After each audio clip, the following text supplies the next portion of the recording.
This book is the most remarkable piece of literature this world has ever seen. The Bible has outsold every other publication, been translated into more languages than any other. Some people were so committed to the concept of this being God's book that they were even willing to die for that proposition. At the hands of Nero, they were fed to the lions, or they were burned at the stake by Bloody Mary, Queen of England. Others used this same book as a justification for crusades that killed hundreds of thousands of innocent people. This is the story of how the Bible survived from the time of Moses until it reached the shores of America on the Mayflower.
God's first written communication with man was called the Decalogue.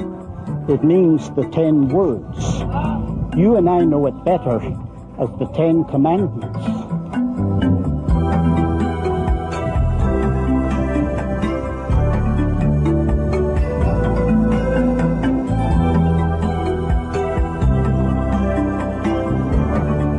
These were first given in an oral form, and then they were written down. Moses was asked to go up the mountain a second time, and God added to them the rights of people, the rights of property, and the rights of piety. This time, when Moses came down the mountain, Moses wrote all the words of the Lord. These became known as the Book of the Covenant. These, in fact, outside of a record of the Battle of Amalek, became the beginning of sacred writings, which today we call the Bible.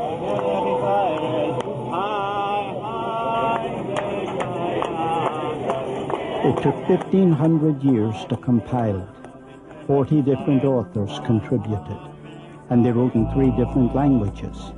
Some of them used poetry, some history, and others biography. Many who wrote were kings or warriors, and others were priests or peasants. Some were devoted patriots and others were outlaws. What they produced has come to us in 2 testaments, comprised of 66 books.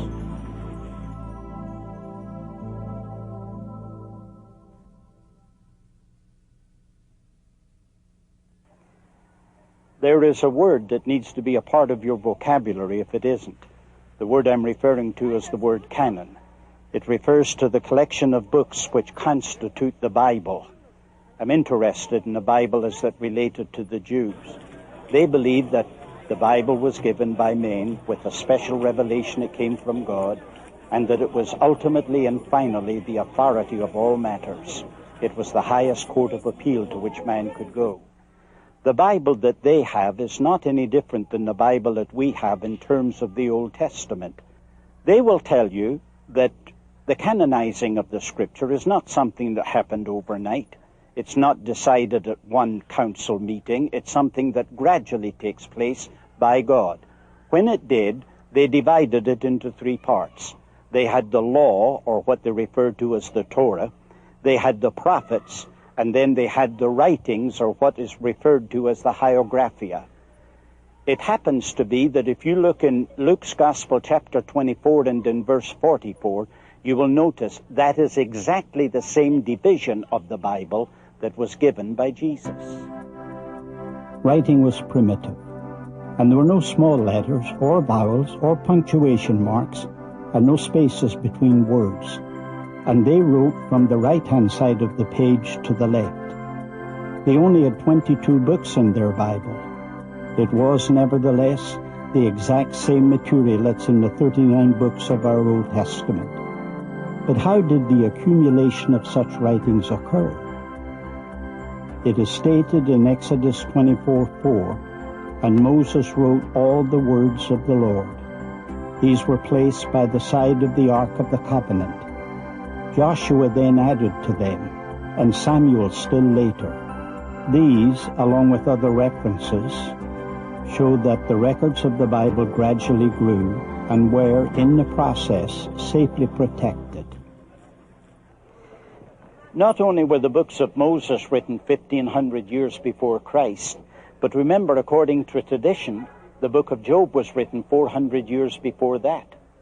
In 586 BC, when the Babylonians came in and decided to desolate the land, they burned everything that was burnable in the temple, and then they pulled down all of the rocks or bricks that constituted it. They took the people for 70 years captivity.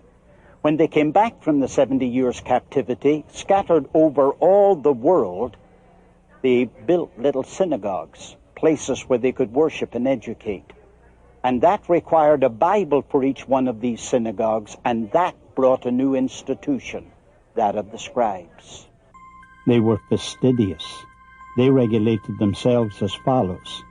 They could only use clean animal skins, both to write on and even to bind the manuscripts.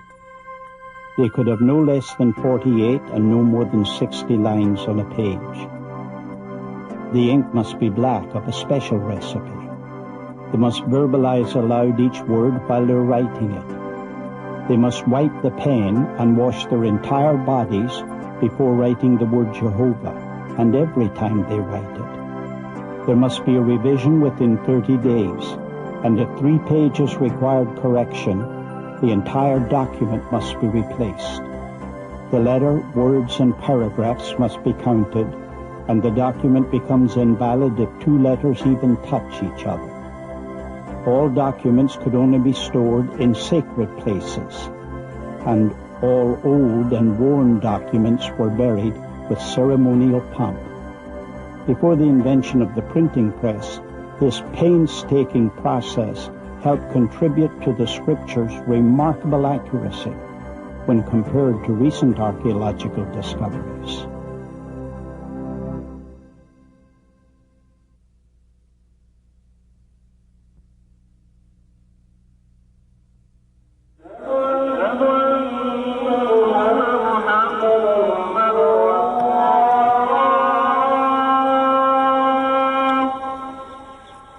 When Alexander the Great conquered the world, it was an age of philosophical reasoning. Men were asking questions. There were stars in the field of questions like Socrates and Plato and Aristotle, but they didn't have answers to their questions. They only had the questions. But they left the mind of man with a vacuum, with a vacancy, something that had to be filled in, and they were waiting for somebody who could come and give them the answer to the questions. By the time that Alexander died in 323 BC, the world had become bilingual, and Greek was the second language everyone used. For this reason, it became important to have a Greek translation of the Bible. At this time, around 285 BC, there were many Jews who were part of the Egyptian subculture. According to tradition, Demetrius of Phalerum, head of the world-famous library in Alexandria, asked King Ptolemy Philadelphus of Egypt if he could arrange to have a Greek translation of the Jewish law made for the library. To accomplish that, the king released 100,000 Jewish slaves that he had in his realm, and he sent them, along with a very generous gift and an ambassador, to Eleazar, the high priest of Jerusalem, and he made this request. He wanted him to collect 6 scholars from each of the 12 tribes, constituting 72 men. These 72 men were to go to Alexandria to do the translating work. When they went to Alexandria, they were given a royal welcome at the courts.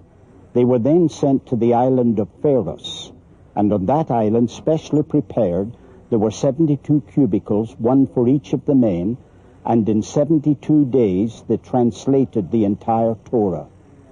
They were so encouraged by what they did, each man agreed with the other man's translation. They called the work that they accomplished the Septuagint. That is the Greek word for 70.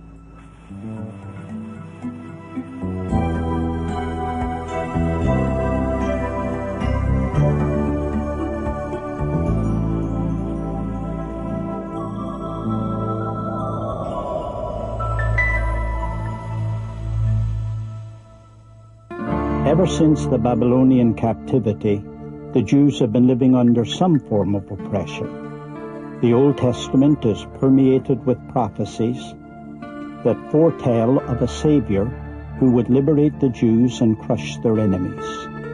Both Jewish and Christian scholars will agree that a central theme of the Bible points to a Messiah, a Christ.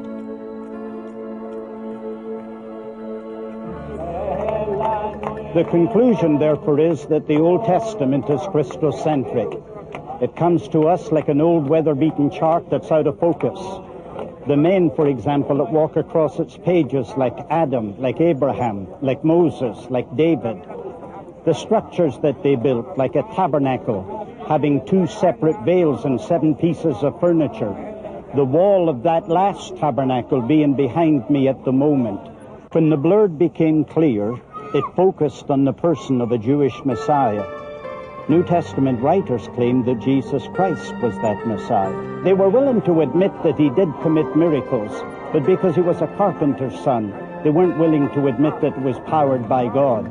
They believed rather that it was energized by Satan. There's no question it's what the apostles believed. They said to him, gave all the prophets witness that through his name whosoever believeth in him.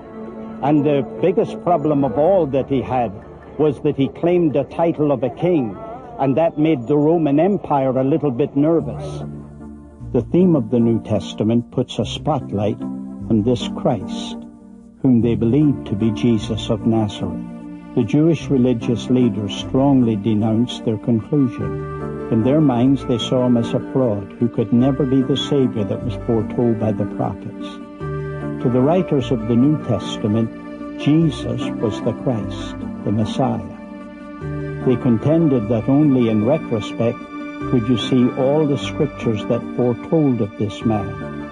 And it was the message of this man that would later embody almost the entire text of the New Testament.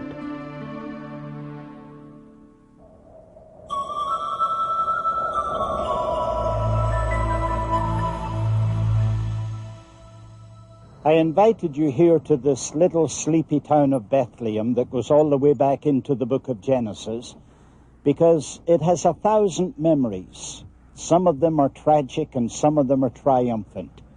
On these hills behind me, it's the place where David tended his sheep, and it's the place where Samuel the prophet came and anointed him so that he became a king over Israel.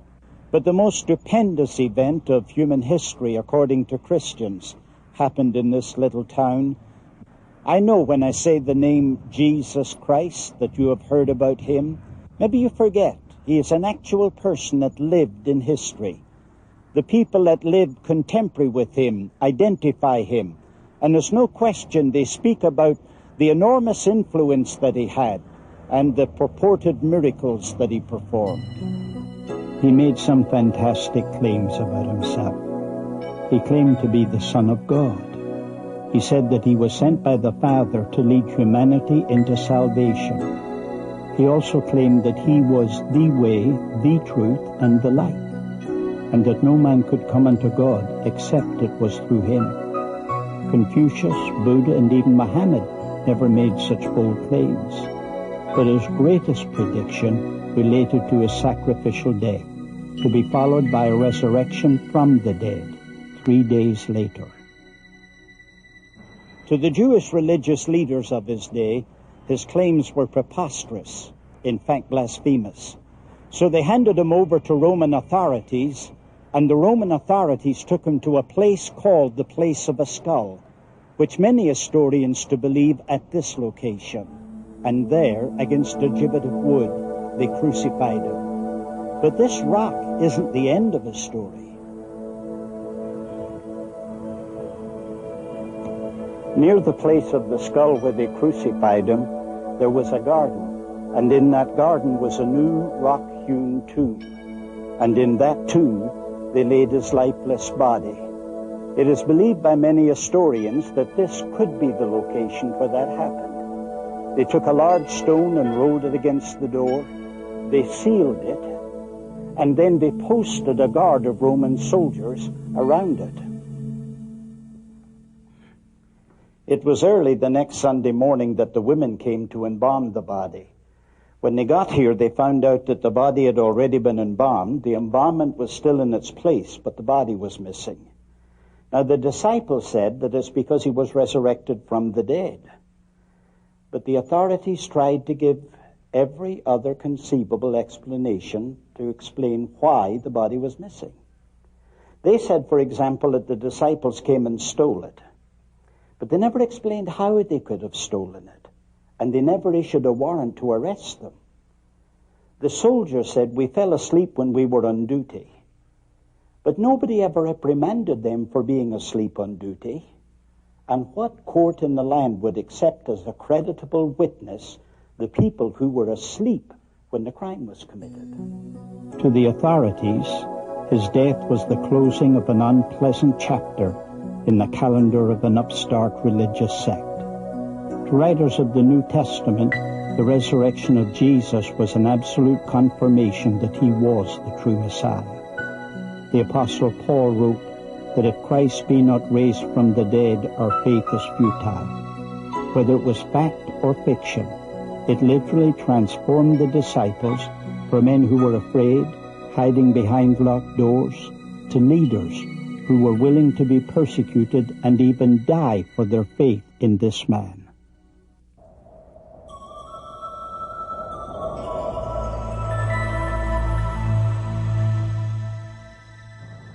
If we were to take the first century and divide it according to truth, it would fall into a threefold division. First, it was living truth. At that time, the master of the disciples was alive, and as long as he lived, his words were important. It is stated according to Dr. Luke, who wrote his gospel, that he was mighty in word and in deed, meaning that his words were oracles and his deeds were miracles. When you come into the second period, from 30 to 50, it's a period of oral tradition.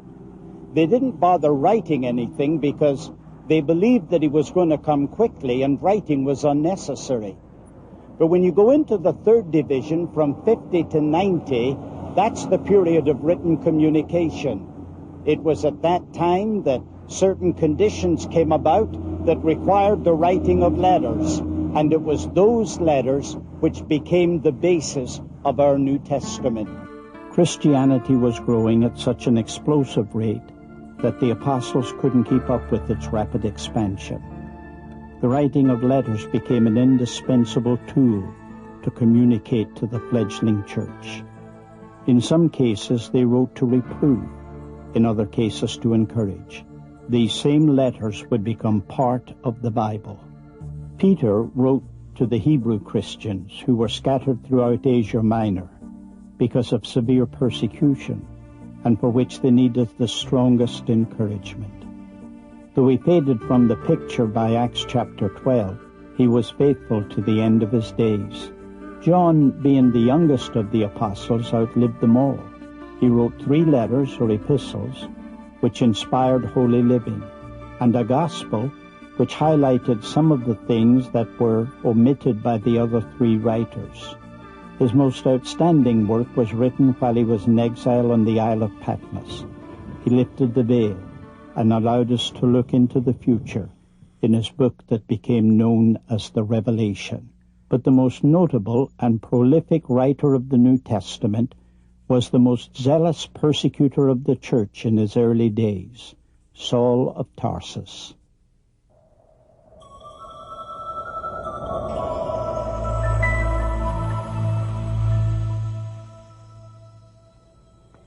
It had been 7 years since Jesus Christ had ascended, and a problem brewed between Hebrew and Grecian widows, and in order to solve it, they selected 7 men whom they called deacons.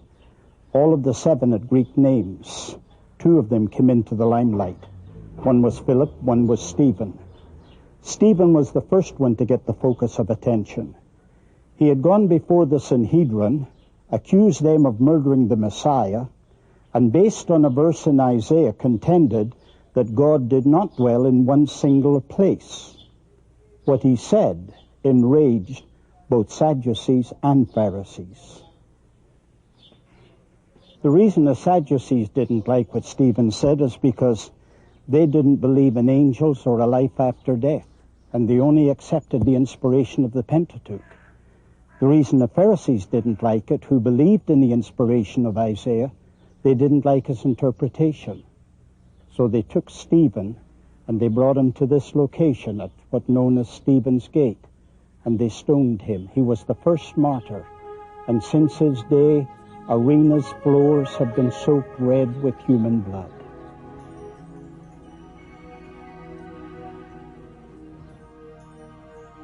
When that enraged mob started to stone Stephen, they had to take off their coats to do the job.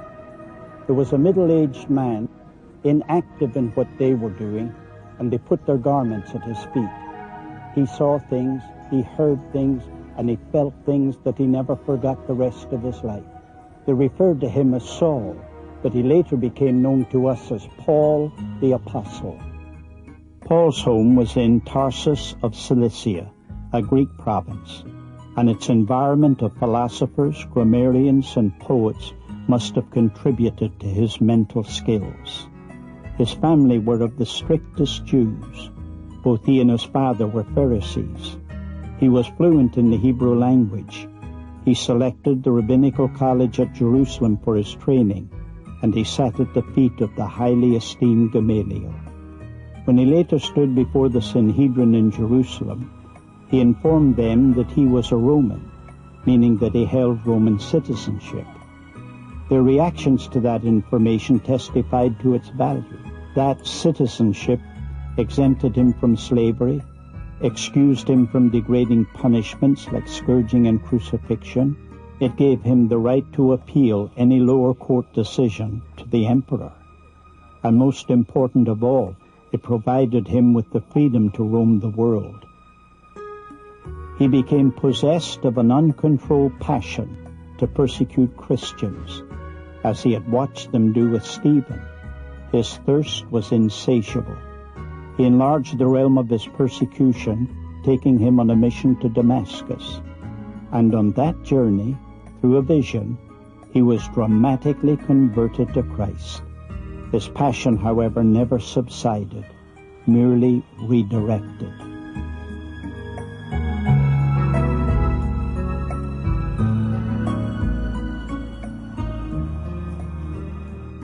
When the city of Damascus heard about his conversion and his presence in the city, they determined they were going to take his life.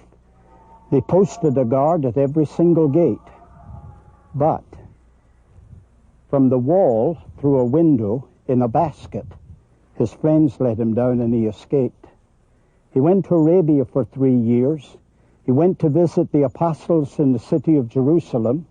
Then the church at Antioch called him for service, and then later they ordained him to the Christian ministry.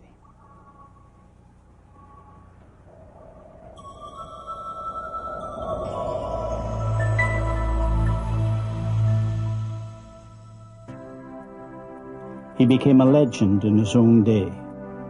He started pioneering Gentile churches on 2 separate continents, in 3, if not 4, separate missionary journeys.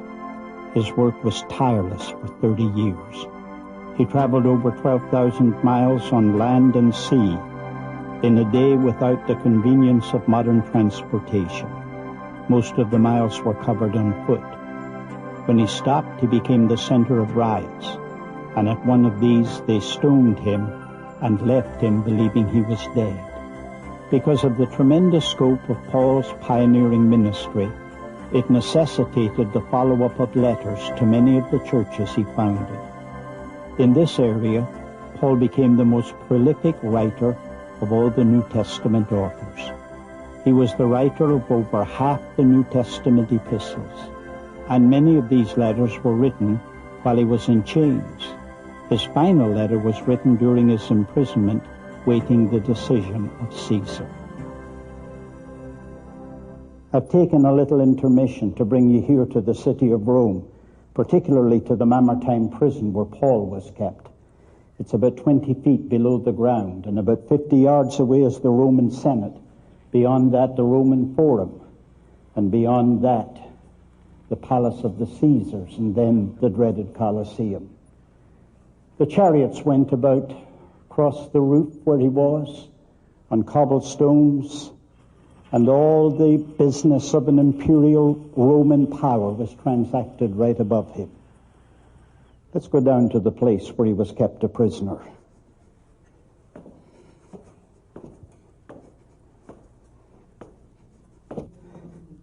This is the actual cell from which Paul wrote that last letter that he ever wrote. He was in this location when he did it. When he wrote to the Romans, he earlier said that he hoped to have a prosperous journey by the will of God to come unto them. But when he came, he described himself as Paul the Aged.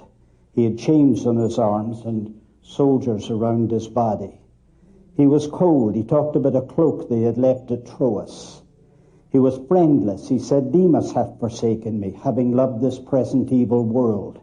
He said, at my first answer no man stood with me, but all men forsook me. And he had the sense that it was all over.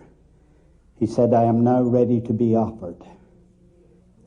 If there was some way that it was possible for us to take the pulse of Paul so that we could tell what his heartbeat was and ask him a question, like, how are you doing, Paul?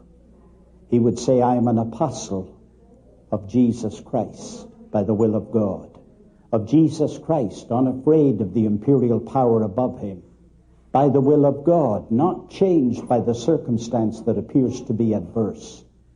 We said, what about dying, Paul? How do you feel about that?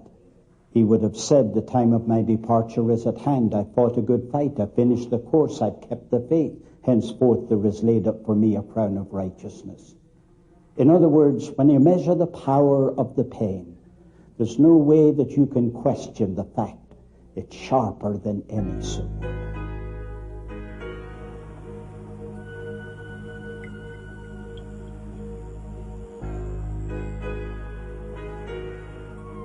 The Apostle Paul was but one of a long list of writers of the New Testament who were martyred.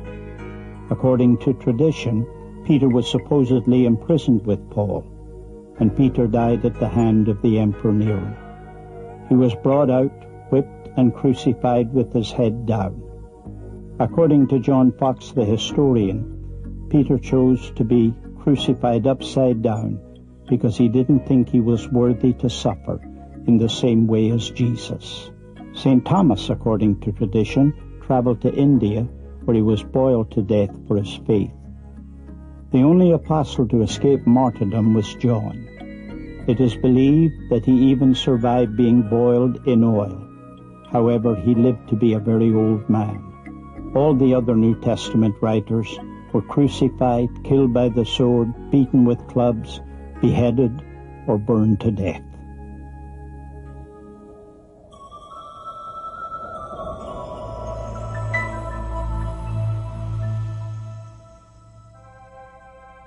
The earliest fragment of the New Testament dates back between 120 and 150 A.D. It is known as the Rylands manuscript and is kept at the University of Manchester in England. Believing that John's Gospel was written as one of the last books of our New Testament, the original document was written at the earliest but 25 years previously. There are no first edition copies of the Bible available. That should not alarm us after we learn about the fastidious concern over old documents and the meticulous supervision in preserving them. The Bible was given to us in fragments, and paleographers have had to piece together several separate documents in order to get one complete copy. The latest discoveries of these manuscripts have testified to the meticulous process of copying the Scriptures, and if anything, dispelled the perception that the Bible is not an accurate translation from the original authors. The most recent of these discoveries was made in 1947 in the finding of the Dead Sea Scrolls, the most important segment of that referred to as the Qumran. There were 11 caves here where they collectively found these documents, and in doing so it's believed that they were at least part of the library of a sect of the Essenes that had a little community built not far from where we are at the moment. There's a great deal of value that came to us from these discoveries. In the first place, we were able collectively to reproduce the entire Old Testament with the exception of the book of Esther. In the second place, we built a bridge that brought us closer to the original documents by 1,000 years over anything that we had previously. And in the third place, and probably most significantly, we discovered that we really didn't have to make any changes in what we had originally translated into the Word of God.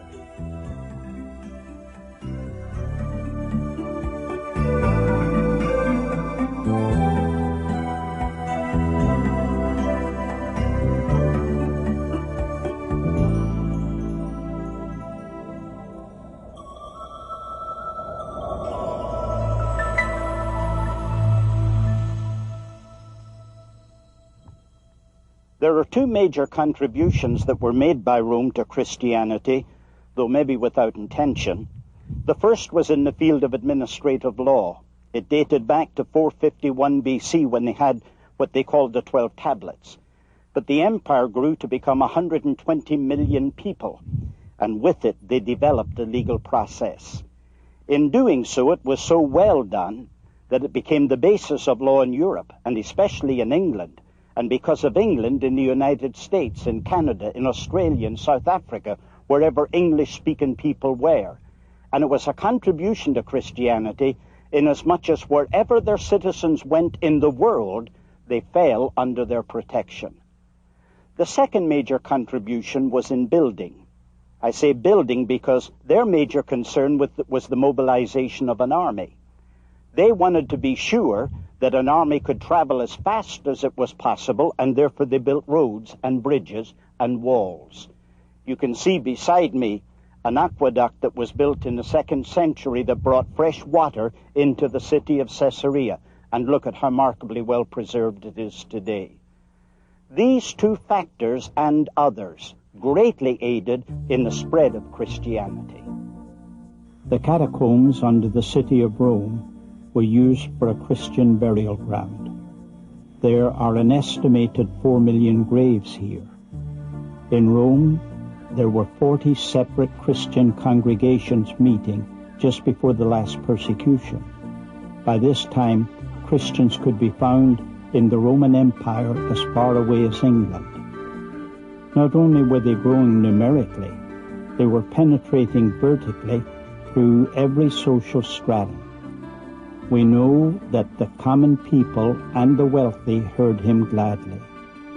Christianity could never have survived without the Bible. It was this the early church had in common. It became the very foundation on which they lived and died.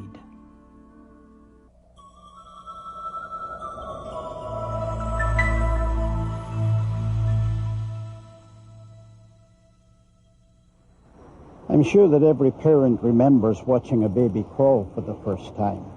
And I'm equally sure that you would love to have had a camera so you could have captured those first steps on film.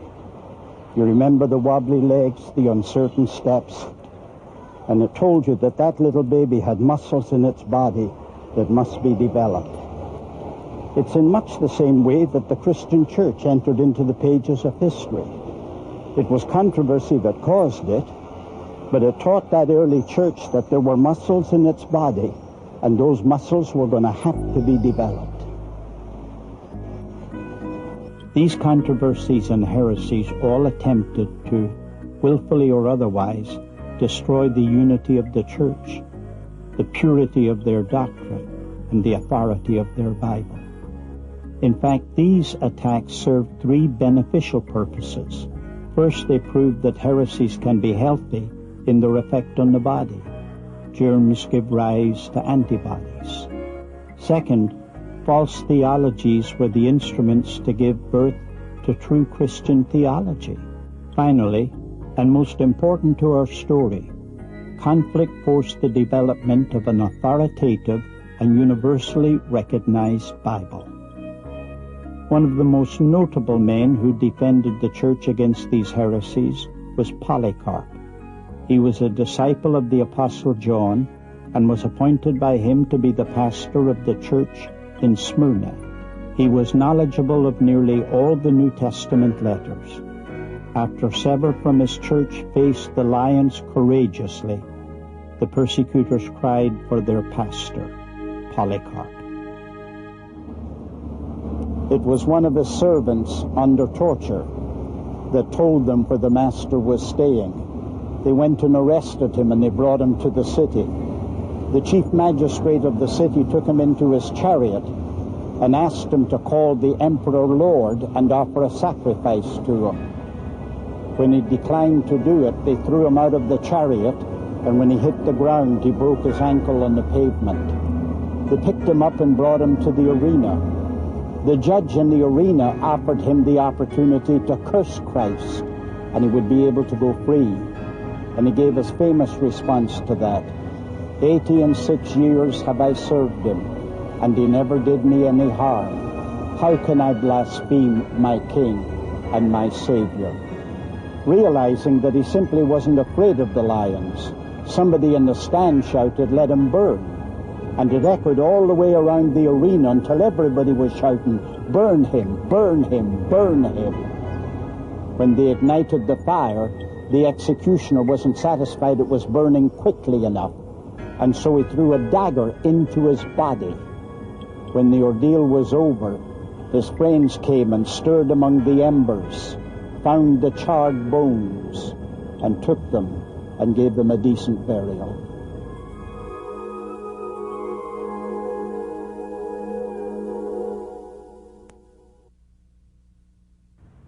Behind me you see the ruins of the old Roman Colosseum. Began to be built by Vespasian in 72 AD and was completed by his son Titus in 80 AD. But then the Normans came in 1084 and they left it the way we see it today. Why is it left this much standing? Probably because it's a monument to Christian martyrs. There's no question it's the symbol of the power of imperial Rome. On the other hand, it's one of the dark pages in human history in which the church had to face bitter persecution. The story of the martyrs is told in 10 chapters. 10 separate waves of persecution rolled against the church. It had these earmarks. It was usually on a local level until the year 250 when it became an empire issue. Second, it was usually, though not always, centered in an emperor. The relief or subsidence came at the emperor's death. Though a Jewish persecution had preceded it, the Roman hostility began in 64, occasioned by Nero. The Roman historian Tacitus reported Rome being set on fire. Nero declared it the work of Christians and put great numbers of them to death after frightful tortures. Other historians tell of the troublesome coat the Christians were made to wear. It was made of coarse cloth, covered with pitch, wax, and sulfur. Being dressed in this coat, they were hung by their chins with sharp stakes fixed in the ground and set on fire. Nero had them burned at midnight for torches to the city. Stories are told of houses filled with Christians and then burned to the ground. Companies of 50 tied with ropes then hurried into the seas. Swords, red-hot chairs, wheels for stretching human bodies, and talons of iron to tear them. All the attempt of Rome to stamp out the influence of these Christians. There are 4 basic reasons why the citizens of the Roman Empire persecuted the Christians. One was political. These Christians met at night time in clandestine places and were suspicious of being another political party. Second was religious. They refused to burn incense on an altar to Caesar, acknowledging that Caesar was God. Third is social. They had a philosophy of human life that was different. They believed that all men were equal. It was the philosophy of Rome that Nero was at one end of the continuum and slaves were on the opposite end of the continuum. And finally, financial reasons, because people made a living making, for example, in Ephesus, little black idols unto Diana, and the gospel put them out of business. The 10th and final wave came in March 303. It was an edict issued by the Emperor Diocletian. It called for an end to all meetings, the destruction of all church buildings, the disposition of all officers, the imprisonment of those who persisted in disobedience, and the submission of all sacred writings to be confiscated and burned. Eusebius, the historian, confirmed that a later edict ordered the Christians to sacrifice to the pagan gods or be put to death. He also reported that prisons became so crowded that there was no room to accommodate the criminals. The persecution slackened when Diocletian abdicated and retired in 305. Galerius issued an edict from his deathbed in 311, giving toleration to Christianity. When we ask the question, what value came out of this 241 years of persecution, we admit it's a difficult question to answer. But have you recognized that under every wave of persecution, the number of believers grew? Do you realize that they focused on the definition of what a church was? They even questioned the right of those who compromised under persecution, whether or not they had a right to continue in fellowship with believers. And then there's the question about the authority of the Bible. When you stop and think about it, it wasn't as yet canonized, but there were certain letters that held supreme authority, and they redirected the priorities of people. Now, there is an interest in this indestructible book.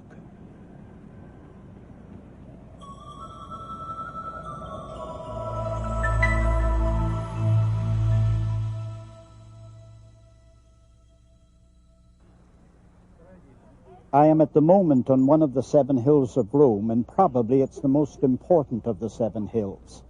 That because this was the center of their religious life, and here's where the Caesars built their palaces. But the whole structure was changed by Michelangelo when the Renaissance occurred. And here you can see, thanks to him, a statue to Constantine. In spite of the fact that Constantine put an end to the persecutions directed toward the church, his priorities were misdirected. He considered affluence the sign of divine approval. He brought bishops who had been reduced to relative poverty, scarred and dazed by recent persecutions, and he brought them into palaces that blazed with light and breathed of perfume. He built churches, staffed them with a body of clergymen and bishops, when there was no known profession of Christianity in that region. He bestowed large sums of wealth in it for the support of the poor, assuming that that would produce conversions. However, when I've said all of these negatives about Constantine, there's one thing positive that I must mention. It was he that asked Athanasius if he would prepare 50 Bibles and have them copied so that he could take them to the new empire head in the east, Constantinople. That did one thing. That got people asking the question, what is the Bible? And that prepared the ground for canonizing of Scripture.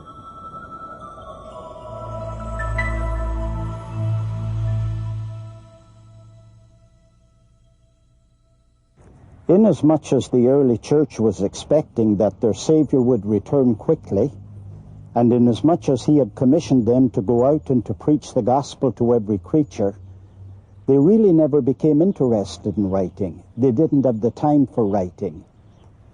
Then there came a time when I understand writing began, but only to try and capture the sense of the message. They weren't concerned about what words were used or what tenses or syntax. They simply wanted to convey enough information so that converts could be won over to Christianity. But then came that dreaded time in 303 under the Diocletian persecution. They did something then that they had never done before in persecution. They called for the destruction of all sacred documents. We don't know what we lost at that time. We believe that there were literally thousands upon thousands of documents that were taken from us because of that persecution. And as soon as that period passed, then came the reverse, an avid desire to know what was written. At this time, scribes became very busy, and in the busyness of those scribes, in what was purported to be copies of the sacred writings, there were literally 13,000 of those copies circulating in Christendom. It was at this time that the greatest theologian of his time, Athanasius, began to crusade for an authoritative canonized New Testament.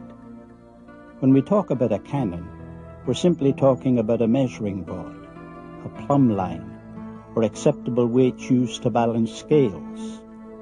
The word was first applied to the scriptures by Athanasius in the 4th century.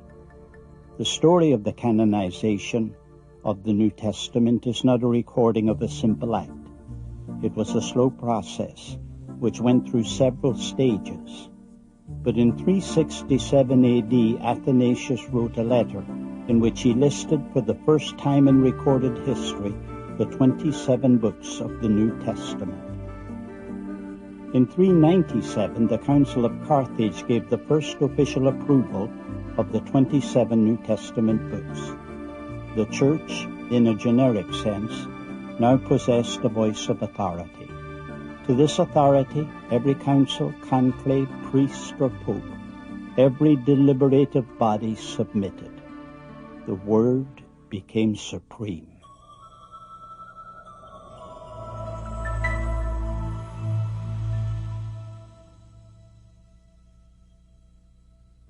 I'm standing in a stone grotto in the city of Bethlehem that's only about 20 by 20, where a man spent 16 years of his life, and he did the greatest thing that he could have done for mankind. His name was Jerome. He was born in Dalmatia in 347 to Christian parents. His father took care of his early education, then sent him to the city of Rome to study rhetoric and philosophy from a great teacher named Donatus. While he was there, he submitted to Christian baptism. That had a profound effect upon his life. He left there in 390, and at that time he was translating a commentary on the book of Psalms. He and 3 friends decided they would travel to the east. They got as far as the town of Antioch when he took seriously sick. A high fever got a hold of his body, and one night in the delirium, he dreamed a dream that Christ came to him and told him he was not a Christian. For that, he dedicated his life to what he considered to be the most difficult task possible, and that was learning and mastering the Hebrew language. The following year, he was in the city of Constantinople, and powerful preaching against Arianism moved him to become a defender of the faith. But then 2 years later, he went to the city of Rome to try and mediate in a council that was being held. In the process, he met Damascus, who was the bishop of Rome. He was later to become the pope, and a strong bond came between these two men, and close friendship developed. So close that Damascus asked Jerome, would he be kind enough to translate directly from the Hebrew Old Testament into the Latin language for the first time. Latin became more important in the affairs of the empire. In North Africa, it was being used exclusively for communicating religious information, and so it became an imperative to have an accurate translation from the original languages into Latin. And there was no one more qualified to do this than Jerome. Jerome moved here to Bethlehem to live a monastic life and dedicated himself to this enormous task. In the year 405, his mission was complete, but he spent the rest of his life in Bethlehem, dedicating himself to writing defenses for the Orthodox faith. He finally died in 420. Though his work became known as the Vulgate, or Bible in the common language, it also became the very instrument which blocked the road to any other Vulgate. It was so highly esteemed that succeeding generations decided to forbid any other translation. Instead, Latin would become the official language of the Church. All other languages were thereby deprived of any translation in their mother tongue, and the good became the enemy of the best. This, in fact, deprived the public of a Bible and sent the world plunging into the darkness of the Middle Ages.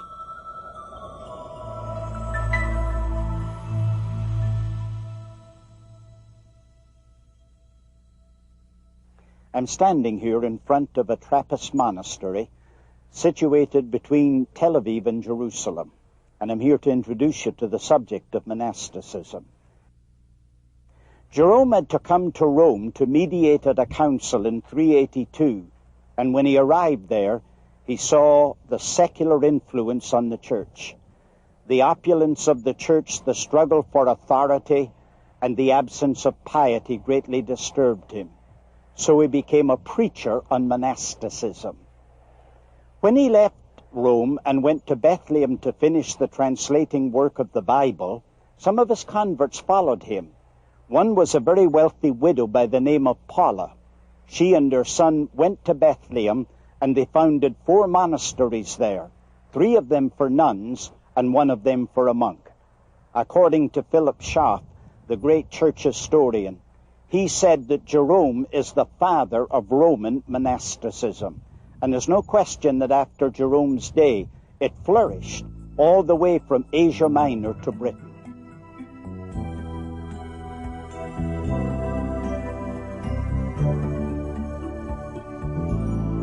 It's appropriate that I'm standing here by the tomb of St. Jerome, inasmuch as he's considered the father of Roman monasticism.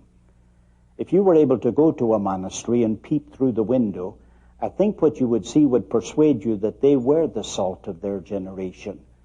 The Benedictine order, for example, were very highly organized. Every individual had a specific task, both sacred and secular, and that's what helped to keep them separate from the feudal system of their day.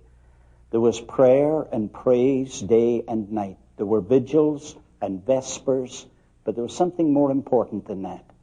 These places were really educational centers. The people that lived there spent their time writing or copying philosophy and literature. But they did something more important than that. They copied the scriptures. And they kept the Bible alive in a generation when it might have died. That's the reason for which we think of them as being white lilies in muddy ponds.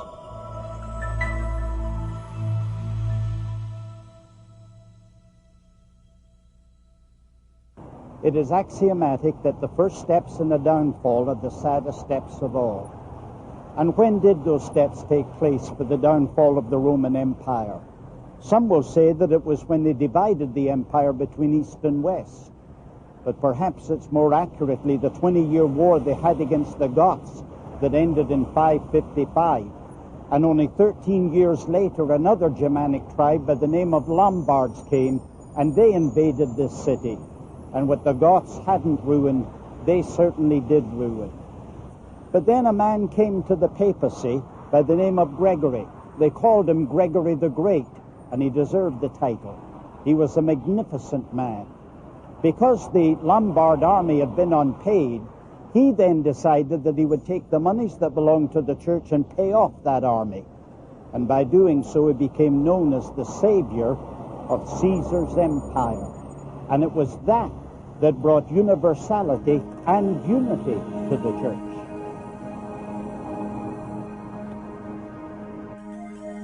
The church was the supreme power during this age, but this power is a sad chapter in the history of Christianity.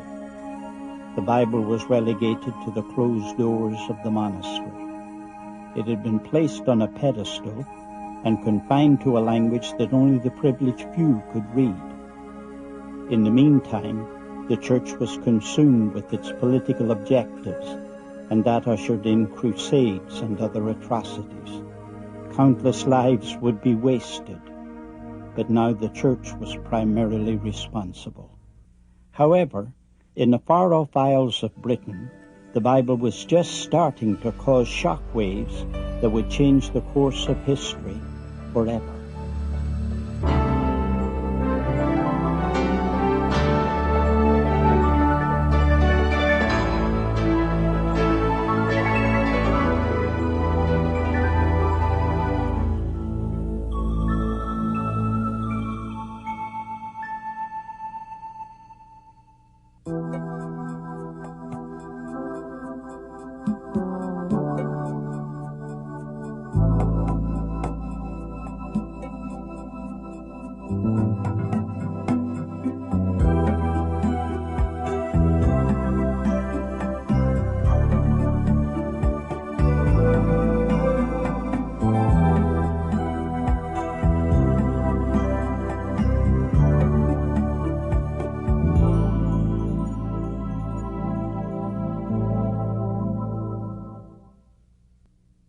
This book is the most remarkable piece of literature this world has ever seen.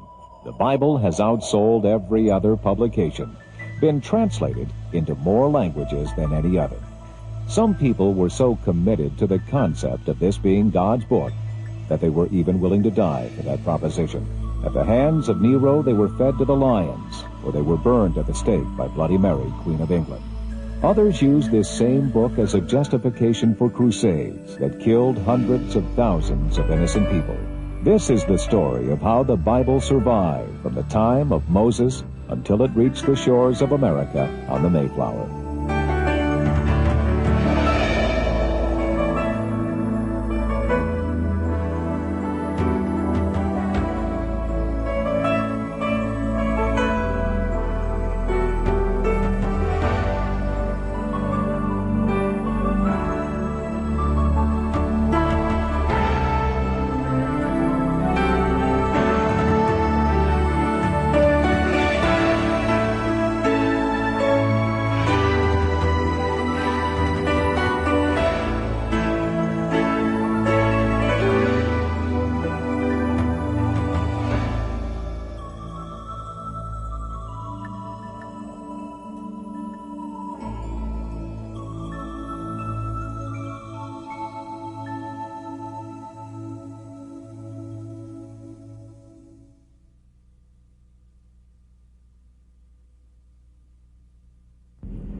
I'm in one of the famous taxicabs of London, on my way from the airport to the hotel, on what I might refer to as being a typical day in London. Our travels took us to Israel, and then we went to Rome, and now we've arrived in Great Britain.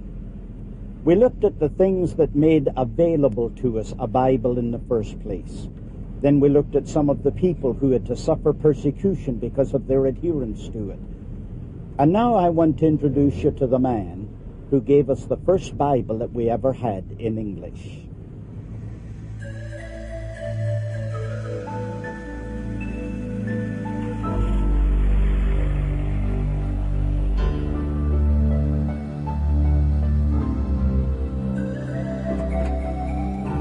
Thank you.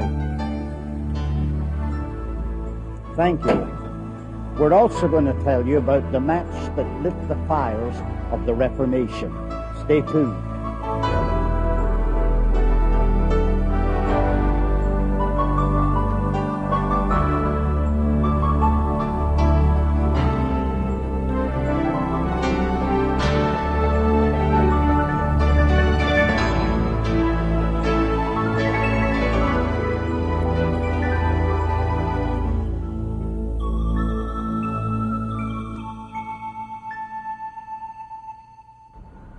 In telling the story of the spread of Christianity, I have to pause for a moment by way of intermission and tell you about how it reached the fringes of the empire. That's why I'm standing here next to an old Roman wall that dates back to 55 BC. When they came to Britain, of course, they came by armies. Those armies eventually brought over Christianity. I find a place here in England that's been excavated where a Roman general lived, and he had a symbolism of Christianity on the walls of his house. There is a hinton head of Christ that dates back to the 4th century that's in the British Museum. It's a mosaic that's made out of tile, and it dates to a period of time that proves that Christianity was in this island by the 300s. To tell a story of how it grew in this island, I have to introduce you to two very important men, and that's my privilege.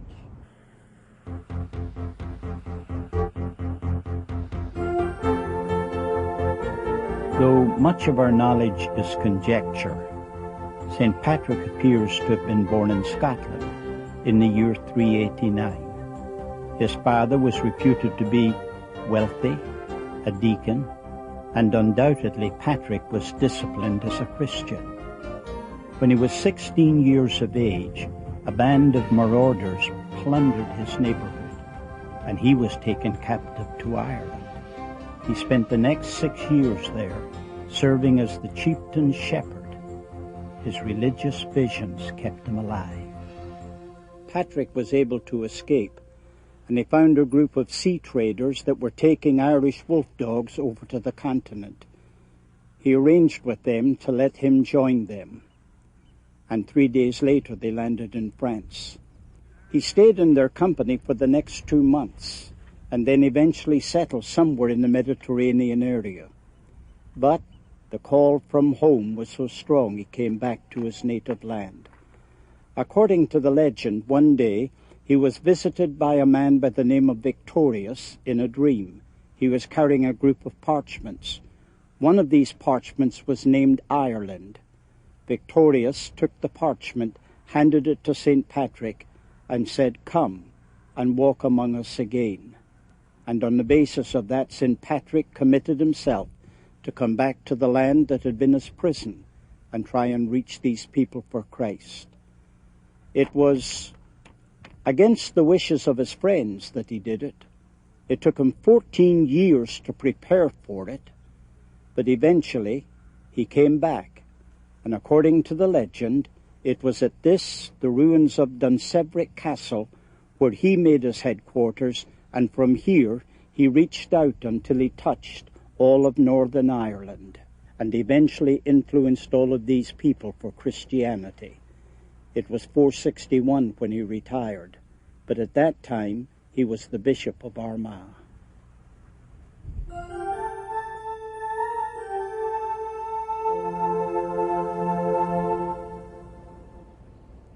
According to legend, this grey stone behind me is the final resting place of St. Patrick.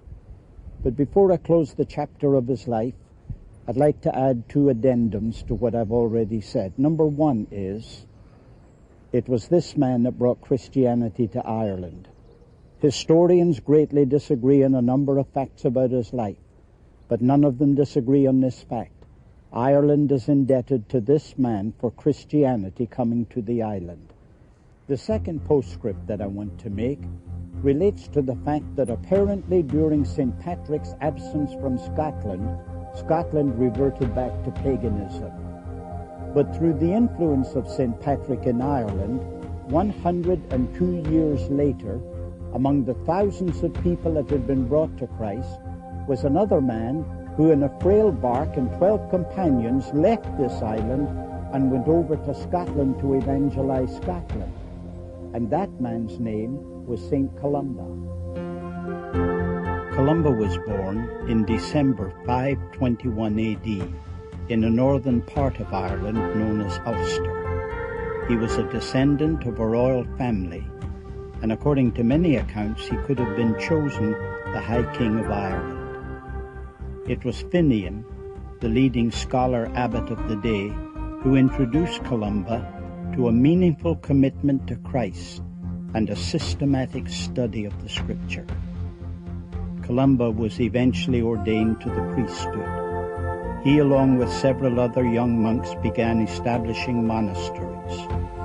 During this period, legend ascribes over 100 monasteries were planted by Columba. He decided to leave his native Ireland and become a missionary to Scotland. Selecting 12 companions in an imitation of the early disciples, Columbus set out for the pagan lands of the northeast. They finally landed on a small island of Iona, about half a mile off the Scottish mainland. Columba moved quickly to build this monastery, which would serve as their missionary base camp. During this time, Iona became the very center of evangelization for Scotland and North England. He was even bold enough to share the gospel with the barbarian king of the Picts, which resulted in his conversion, which translated into relative peace between the Picts and the Scots. Columba, because of his love for the Bible, is crucial to the story of the Indestructible book. He wrote poetry and dearly loved the poetic books of the Bible, especially the Psalms. Columba's example of self-denial and pious living was enforced by an abundance of reported miraculous manifestations of power, prophecy, and healing. It was his devotion to the Bible that made him the greatest missionary Scotland and England have ever known. At the age of 75, after a day spent transcribing a psalm, he arose from his hard bed to join his brethren at their traditional midnight service. Arriving ahead of them, and weakened from years of labor, he knelt before the altar and he collapsed. Columba revived briefly, gave his monks a farewell blessing, and died peacefully in the early hours of Sunday on June the 9th in 597. It's more than a coincidence that we should end the story of St. Columba by coming back to the grave of St. Patrick. I say more than a coincidence because it was Scotland that evangelized Ireland through St. Patrick. It was Ireland that evangelized Scotland through St. Columba. These two were associated with each other, much like father and son, like cause and effect. Their ministries were exactly the same. The effects of their ministries were exactly the same. And by coincidence, both bodies are buried in the same tomb. According to tradition, this is the gravestone of both St. Patrick and St. Columba.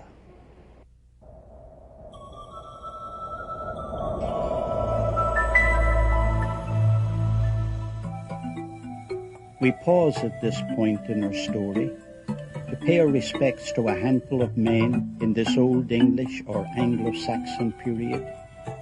These men tried with primitive means to translate the scriptures into their native tongues. One of them was just a stableman. The area is the coastal town of Whitby in Northumbria, North England. This specific location is an abbey, the only remains of a monastery that goes back to the year 664. It was then that a great convention was held here, and they debated whether they would maintain the British date for Easter or whether they would change to the Roman date. It's very possible at that convention a man by the name of Caedmon was present, because it was 16 years later in 680 that he died. Caedmon was a stable boy. He looked after the horses and the cattle, and at the end of a busy day, all of the different people of the monastery would meet together at the great hall. They would get around a great fire and have a feast, and then they would entertain each other with a harp, and they would sing to one another. Every time it was Caedmon's turn to sing, he would quietly excuse himself. Something was important in the stables, and he had to go and take care of the horses and the cattle. On this occasion, when he went back to the stables, he was met, according to the story, by a heavenly visitor. The angel said to Caedmon, "Sing for me." He said, "I can't sing, and that's why I left the feast." The visitor insisted, "Sing for me, Caedmon." He said, "What should I sing?" He said, "Sing about the beginning of created things." Caedmon sang, and he not only surprised himself with his talent in singing, but even with the knowledge that he had about creative things.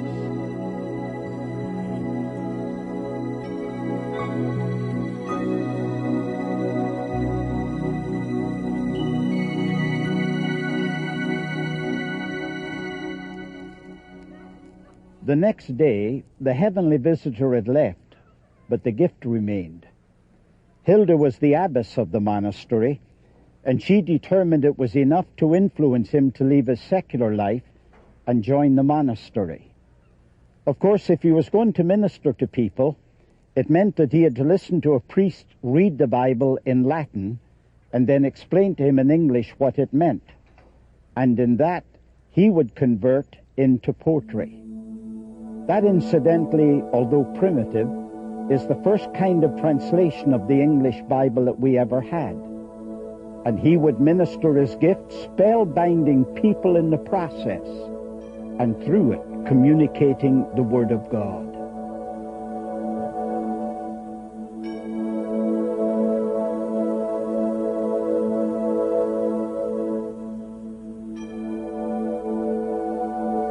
Christ is the morning star, who, when the night of this world is past, brings to his saints the promise of the light of life and opens everlasting day. That is a modern translation of Revelation 2, verse 28. You notice above it, it was written in Latin. That is as close as we can come today to the translation that was given to us by the Venerable Bede. The Venerable Bede is the fourth person about whom I want to speak, and the remains of that man are under this slab. This grave is housed in one of the wings of the great Durham Cathedral. The Durham Cathedral is one of the oldest, if not the oldest, cathedral in England. But how the body got to be here is a story of its own.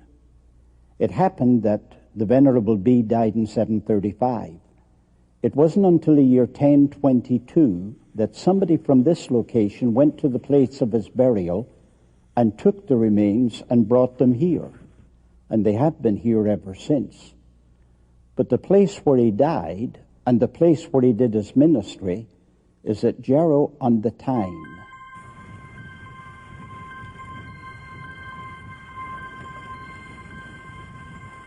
The Venerable Bede was a monk, a scholar, a mathematician, a historian, and a theologian. It was he that wrote the ecclesiastical history of England, and for that he gained the title of the father of English history. But his last and his greatest work was in translating John's Gospel. He was very frail and weak at the time, and he would translate and then dictate for a scribe what to write. On one occasion, the scribe came in and informed his master that they were at the last chapter, but he was afraid that the master was too frail to be able to finish it. "No," said Bede, "write quickly." It happened that they came down at the end of that day to the last verse, and when he just finished translating the last verse, he leaned back onto his pillow, and he died, somewhere close to where I'm standing at this moment, because he used to worship in this very hall.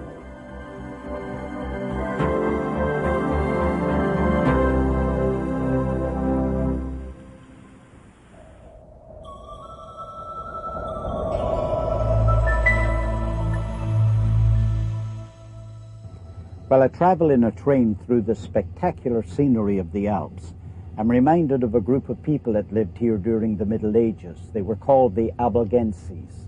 They got their name from a town from which they came, which was Albi. They did have what some would consider strange viewpoints. They believed that when Satan sinned, God gave him a body and cast him out of heaven, and that he made all things that are material. Therefore, matter is intrinsically evil. And the only way that you could liberate the spirit from its prison of flesh is to keep ascetically all the restrictions that they required in various different areas of life. They believed that unless you took a certain sacrament just before you died, then you were going to have to be reincarnated again. Now, you may not agree with that, but a friend of mine once said something I've never forgotten. He said, "The price of freedom is the defense of idiots." I'm not saying they're idiots. I am saying that in freedom we have to put up with people that do not agree with us, but they did not believe that in the Middle Ages. In the Middle Ages, they severely persecuted whoever disagreed with them. The Albigenses paid a high price for their strange beliefs. They were persecuted and killed. In France in the year 1210, in just one day, 200 were burned to death. Another group that were mercilessly persecuted and killed were the Waldensians. The chief tenet of their faith was that the Bible was the supreme authority. Their heartbeat was evangelism. They believed that the leader should abandon secular living, live by begging, and preach the word.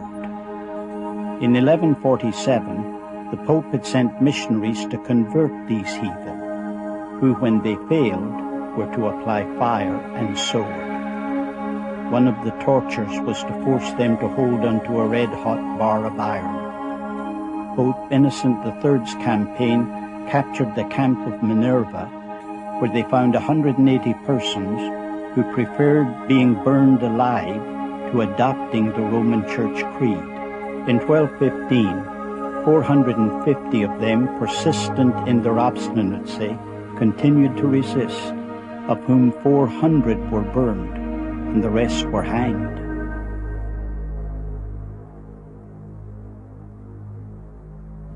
Persecution actually had the same effect that it had in ancient Rome. It multiplied the number of people and strengthened their resolve. It was then they came up into the Piedmont Valley in the Alps, and they did so to find a refuge. But then the world was shocked in May of 1655. Emmanuel II had taken his armies in to enforce an edict. The edict was that either you recant your faith or you vacate the place. And the world was stunned by it, because they had sent the women and children and the old men up into higher regions so that they could be safe, while boys and men stayed behind to agitate the enemy. But the enemy found that little hiding place where the old men and the women and children were staying, and they shoved them over the top, and they even took women with children in their arms and threw them over the top of those craggy mountains. And it was John Milton that said, "Their bodies lie scattered on the Alpine mountains cold." And he agitated Oliver Cromwell to write a letter publicly. And Oliver Cromwell did it, and it brought temporary relief for them.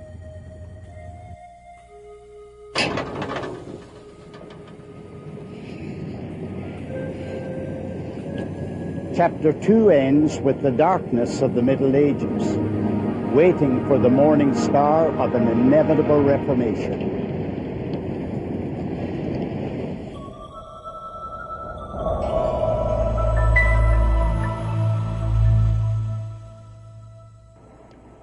I'm on a boat at the moment on the River Thames in modern London.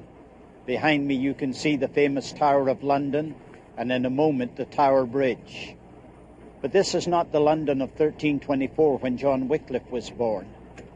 John Wycliffe, like any other prophet, is a man who comes as a root out of a dry ground.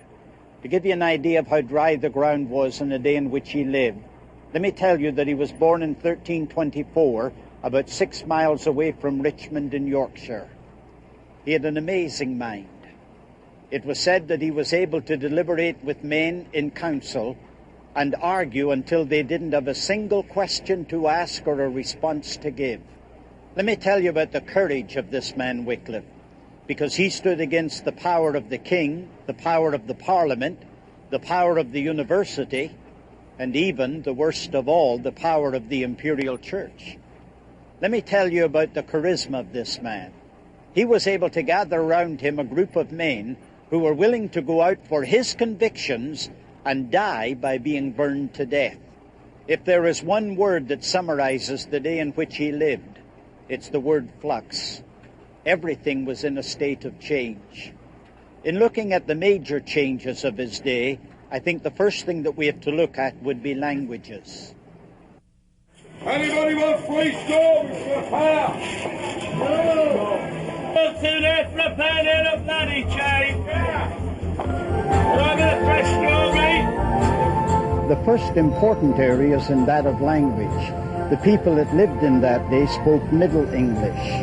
Now technically that's the same language that we speak today. But if we had been listening to them in that day, we wouldn't have understood them.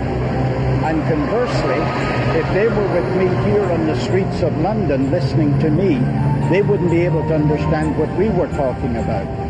You see, English is a conglomerate of languages, and it has gone through 3 separate stages.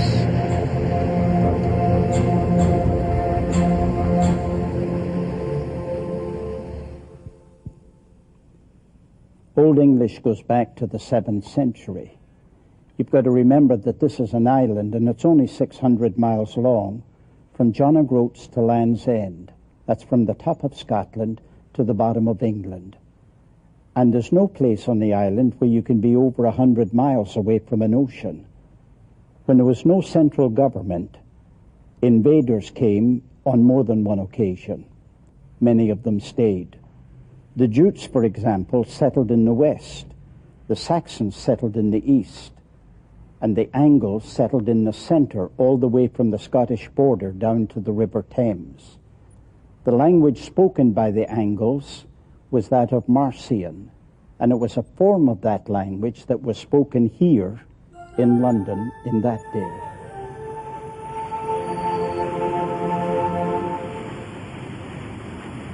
When William the Conqueror arrived in this land in 1066, it was only 260 years before John Wycliffe was born. And he spoke another language. He spoke French.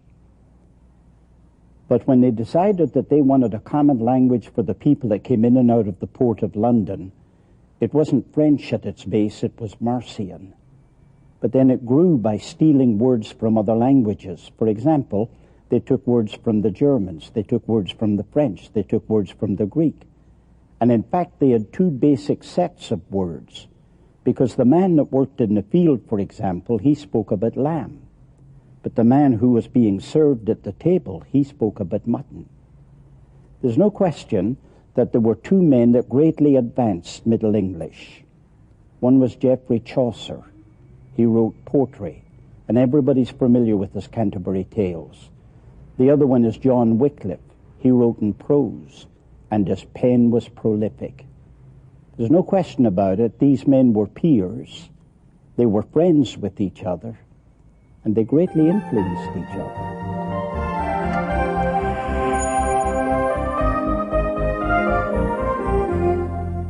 The second area that was in a state of flux was in the field of politics. Back in 1066, when William the Conqueror took over this land, he governed it through barons. These barons collected taxes and marshaled armies for him. He handed his throne to his successors, and one of them was King John. When King John inherited the crown, with it came enormous debts, and he had to enlarge on those debts because he wanted to go to war against France. But the barons were stubborn with him. He tried to avoid them.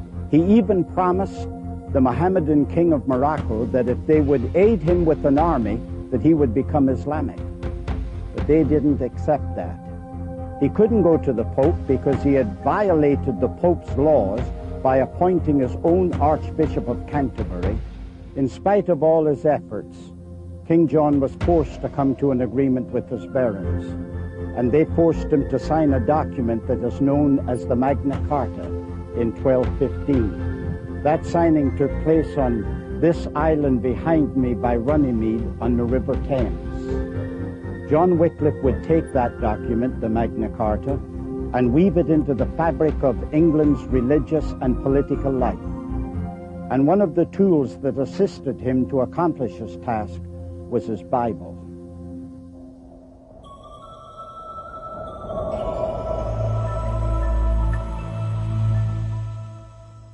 It is not very difficult for us to outline the 60 years that John Wycliffe lived, between 1324 to 1384. The first 16 years of his life were lived in obscurity as far as historians are concerned. And then he moved here to the city of Oxford.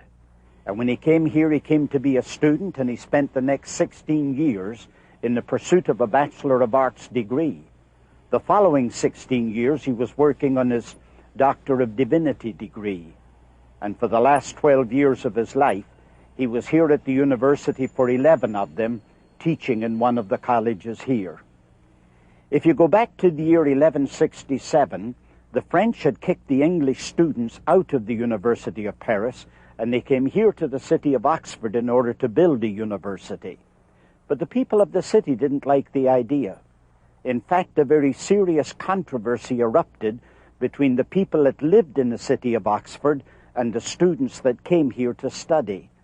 It was so bad, in fact, that in 1209, a number of students decided to stay here no longer. They went to the city of Cambridge and they built another university. And for 600 years, there were only two universities in England, this one in Oxford and the other one in Cambridge. When Wycliffe was 24 years old, a dreaded Black Death was crawling across Europe, and it finally arrived in England. There was no cure. Its tentacles touched both rich and poor, the young and the old, and it put stark terror into the heart of Wycliffe. The people of London used the open acres of the ground at Smithfield as a common burial site, where they were actually burying 200 victims every day. They continued that daily dirge until the plague had claimed over 100,000 lives. There's no question but that those plagues had an enormous effect upon his life. In fact, two of the major factors in making the man into a reformer, one of them did relate to those plagues. It had a powerful spiritual effect upon him. I don't know why, but with the commonplace of death, he started getting a holy fear of God. And it started to get him think about his priorities. And he started reshaping what his priorities were. And he lost all his fear of men. It didn't matter to him whether it was a pope or a potentate. As far as he was concerned, truth had the highest priority of everything. That spiritual experience in his life went down into his very heart. In fact, as far as he was concerned, it touched every crevice within his soul. He was transformed and had a whole new relationship with God. The second significant thing that happened in his life was all due to the atmosphere here at Oxford University. He came here to Queen's College, but he graduated from Merton. We don't know why he changed colleges in the middle of his studies. We only know that he must have been an exceptional student. For 4 years after he got his Bachelor of Arts degree, the master's position of Balliol College was conferred upon him. And 1 year after he became the master of Balliol, he was ordained to the ministry. Then he was given an assignment by the government. The first was in Fillingham in Lincolnshire, and the second one was in Lutterworth. When I say that it was conferred by the government, you must remember that is the day when the church and the state were one and the same. And all the tithes that came into the church went into the state. And the state made the assignments for those that would be the ministers of these various parishes. Therefore, for him, it was the conference of what they called a living.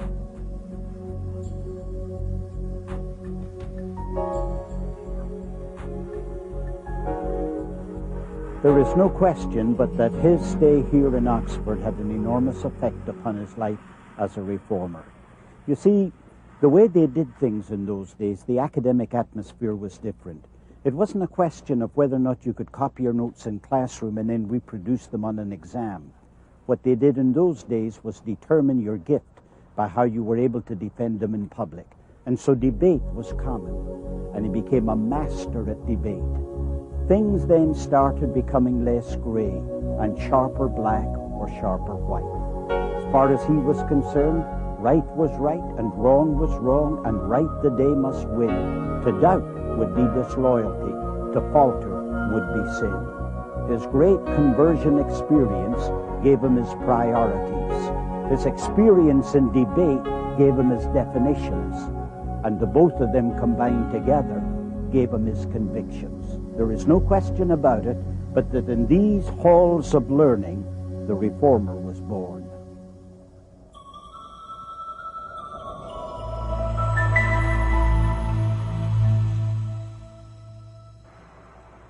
About that time, a state of Cold War existed between the city of Rome and the city of Oxford, and it was being fought on two fronts. The first was in the field of politics. All the important positions of the state were being occupied by members of the clergy. And why not? They were the educated group, they were the influential group, and they were an aggressive group. But it was believed by Wycliffe that it was a calling beneath their dignity. They were called to something higher than participating in politics, on top of which it was considered poor for politics. At the same time that Wycliffe produced a tract on the subject, the Houses of Parliament presented a petition to the king, and both of them dealt with the iron grip that Rome had on the country of England. There's no question about it. Assignments were being given and positions were being held by people who were not members of this country. They lived as foreigners and they took lucrative salaries out of this country.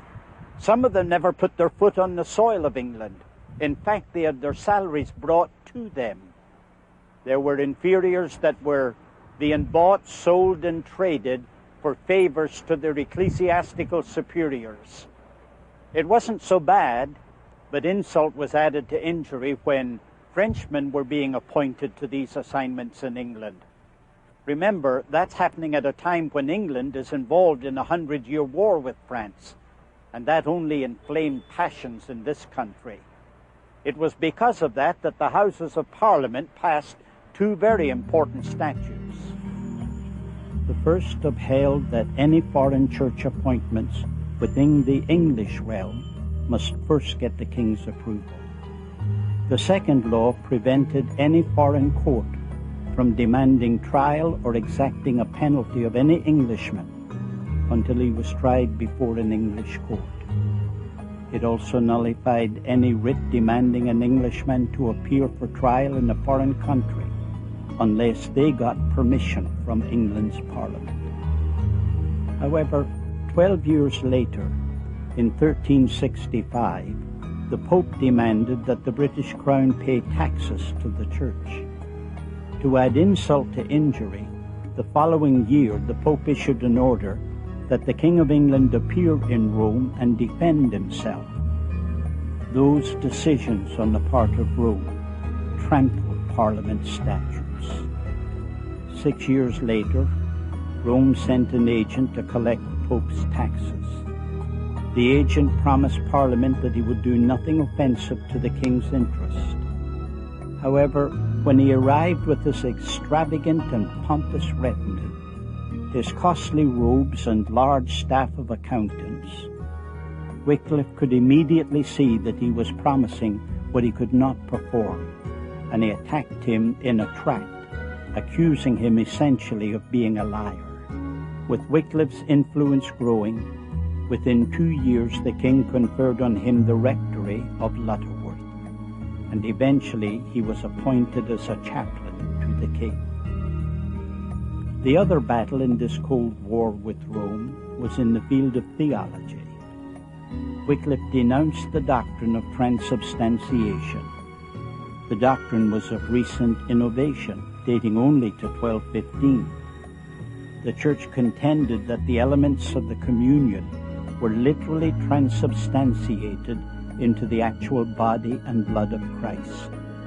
Wycliffe saw serious problems in the interpretation given by the Church. His examination of the issues led noble men, 125 years later, to die by being burned to death for their objections to this doctrine. However, with all of this, the fact that Wycliffe received his doctorate in 1372 suggests that he was not considered heretical by the Church at that time.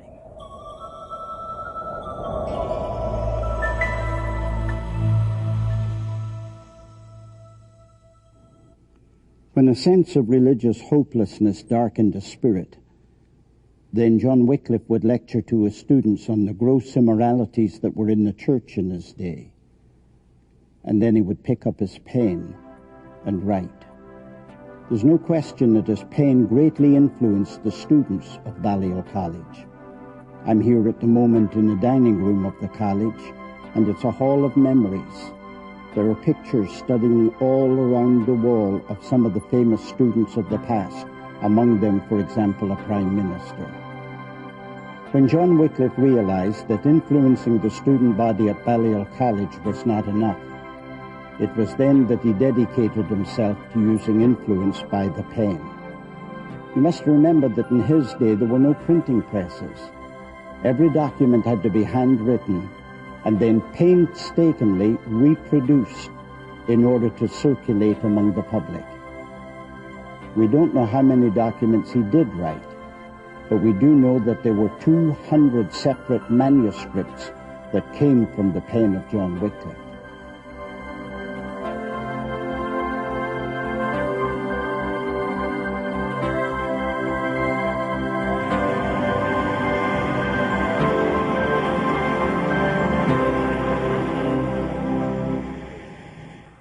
The next important turn of events in the writings of Wycliffe came in 1366, when he decided with the Parliament against the tribute that was being demanded by Pope Urban V. He considered that the requests of the Pope were unconstitutional because they violated the parliamentary statute, and at the same time they were unwarranted. They created a church-state severance that required Wycliffe to stand on one side or the other. Either would he defend the church or he would defend the state. On this occasion, he believed that the church was being unfair with the state.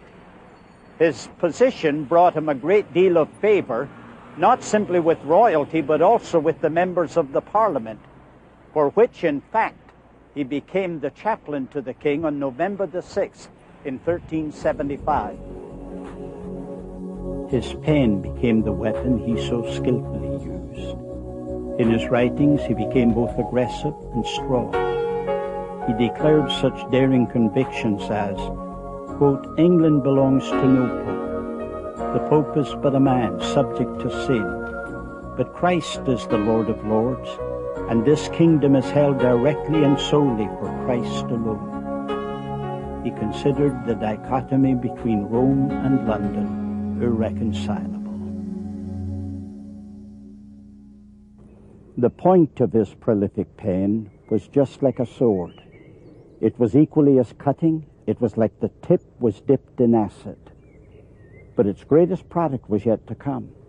He was going to provide a Bible in the language of common Englishmen. But before he would ever accomplish that, he had to face the fury of an offended church.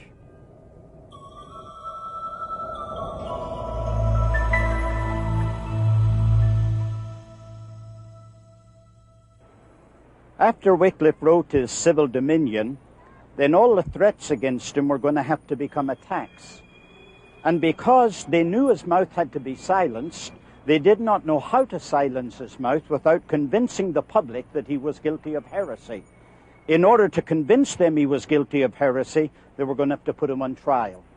And it was the first of these trials that was held here at St. Paul's Cathedral. 5 papal bulls were issued and were presented to Edward III, who at that time was very sick. A papal bull is a commandment that is given by the Pope. A group of mendicant monks were then given the writings of Wycliffe, and they were to go through them and try and find if there was any heresy. And they came to the conclusion that there were 19 counts of heresy.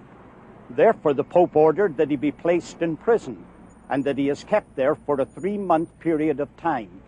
And then he was to appear before the Pope in Rome. However, Wycliffe took sick, and Edward III died, and the bulls became without effect in England. So another commandment was given by the Pope, and was given to every member of the royal family and to the Chancellor of the Oxford University. The date was set. It was February the 19th, 1377, and it was in this building behind me where that trial was to occur.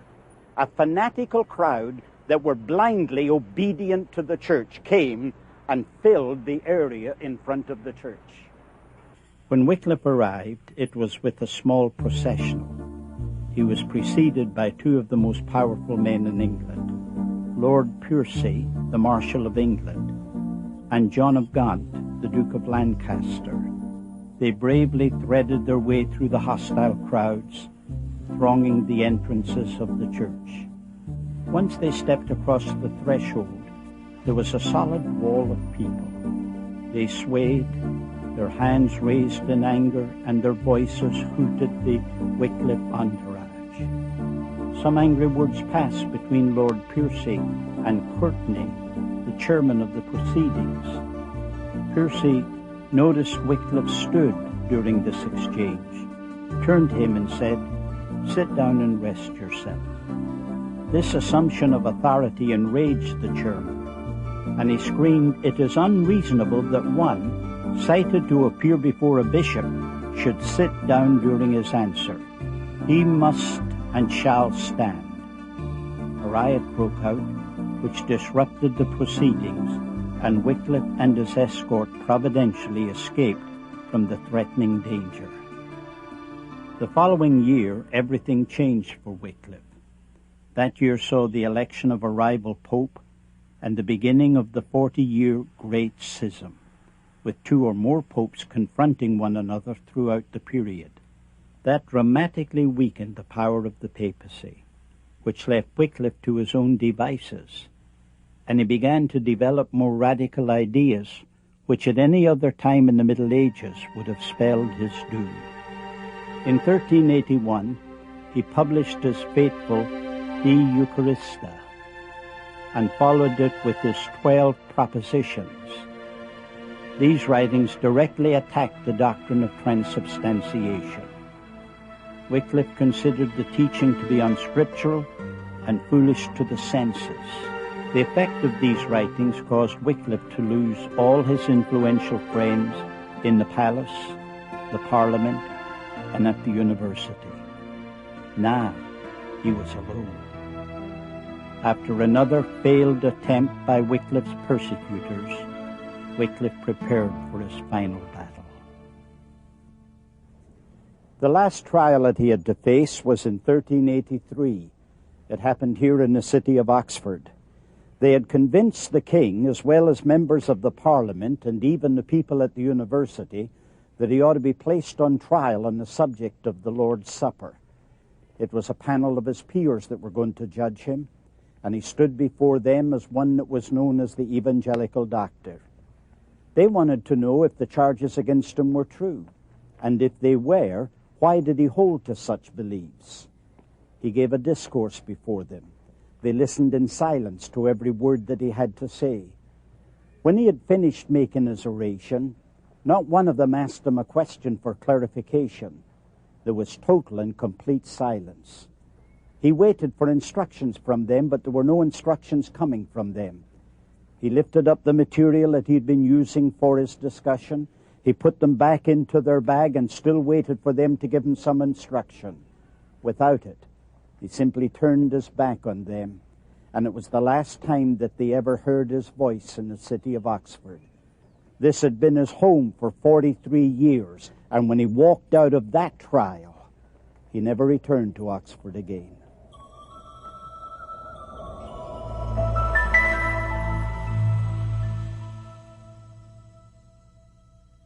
In 1378, Wycliffe and his disciples began translating the entire Bible into the English language for the very first time. It is impossible to overestimate the influence of this remarkable work. Wycliffe maintained that the Bible contained the whole of God's revelation, that there is no need for any further teaching to be supplied by church tradition, the Pope, or any other source.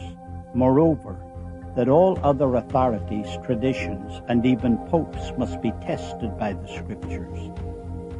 And finally, that the Bible is to be available to all Christians, even to commoners.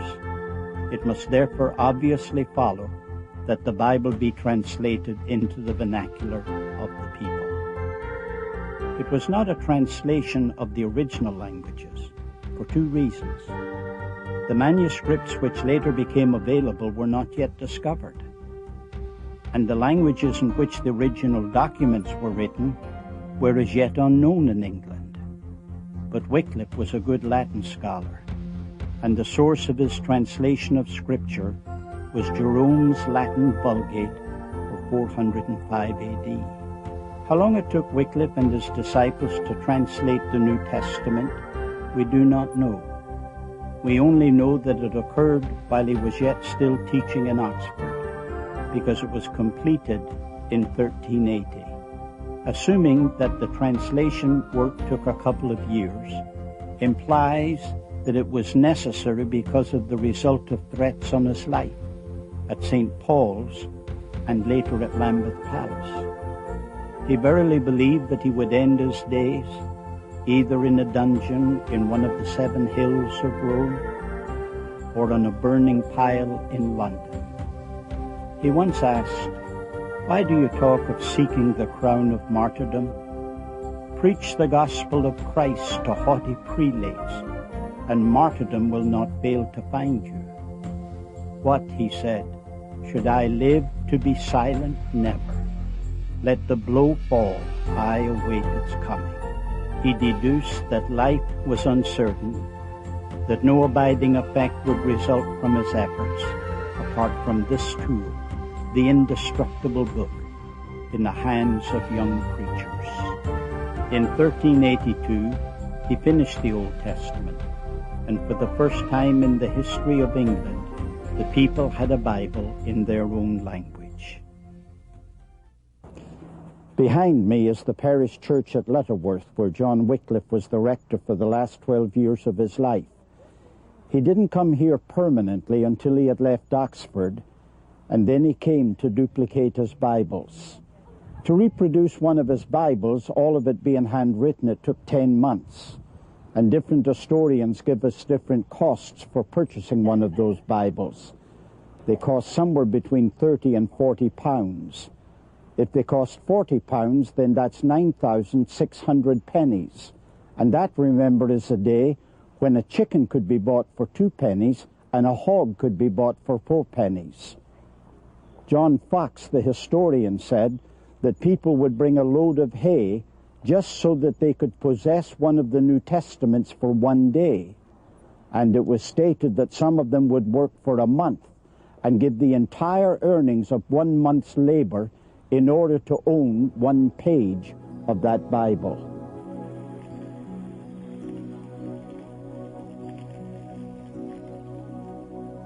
I'm standing at the desk from which John Wycliffe preached for the last few years of his life. I realize that it's a modern desk by comparison, but I understand that there are fragments of it that date back to his day. Strange when you think about it. In the confines of this little podium, his voice rang out so clearly that it rippled from the top to the bottom of this nation. And when his last days came, it wasn't at this desk where it actually happened. It was in this alcove just to my left.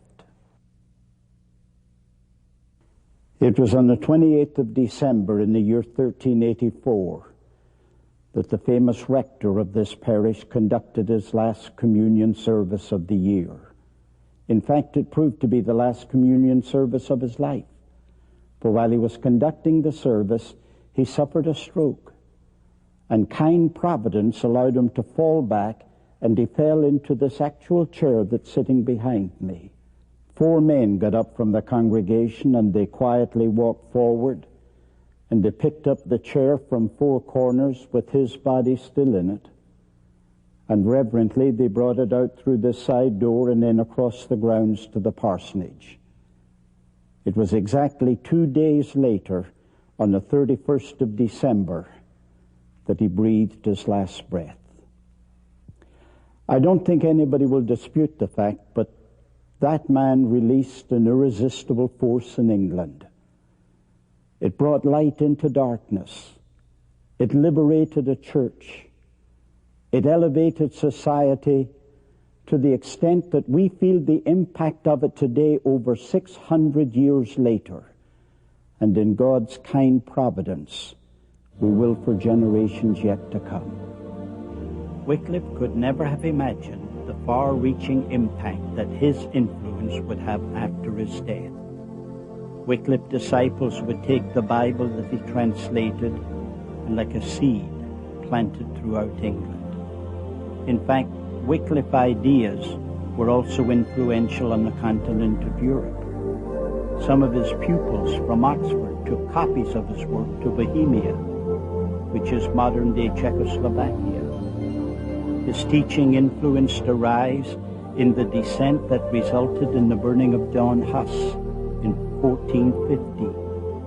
Huss was just one of an army of Wycliffites who were to be persecuted and burned at the stake. In 1428, his teachings had become so infectious that the church condemned his writings. They dug up his bones and burned them and threw them into the little river Swift that is just beside his church at Lutterworth. They were hoping once and for all to stamp out the influence of this heretic. A later commentator to this event said, and I quote, "They burnt his bones to ashes and cast them into the Swift, a neighboring brook running hard by.